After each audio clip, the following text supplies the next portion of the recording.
Welcome back to the Oaks Preview Show and good friends at TimeformUS. This is how they break down the pace of the 141st running of the Kentucky Oaks. And this is where they think the runners will be at the half-mile pole. I know you haven't memorized the names of these horses yet in terms of which number they are. Condo Commando on the lead. And I think we all feel like she'll be in front. She gets the lead basically every time she competes. And the one time she didn't get the lead, though she did not win, but she's gotten the lead 5 out of 6 starts. She will be in front. Sitting second, they have Eskin for Money in second, and Sarah Sis, the 11 horse, with Gary Stevens. There is the 11 horse. Big price at 30 to 1.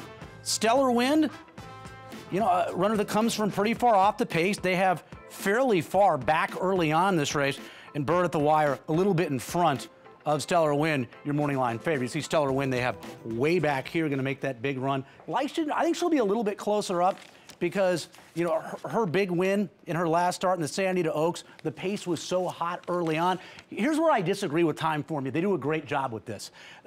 I think that Eskin for Money will be back here. I think Gary Stevens takes it to Condo Commando. I think this is the key to the race. I think Sarah Sis, who showed a lot of speed at Oaklawn Park in her last start, and on Fantasy Day at Oaklawn, it was all about closers. She is very, very quick. I think she stays close to Condo Commando, makes her work a little bit early on in this race. I think Eskin for Money will probably be about third, but a little bit further back. I think there could be some separation here. You might see a 47-4 type half mile. And then I just don't think, Money Charlotte will be this close. I'll drop her back a little bit. We'll move her up a little bit, too.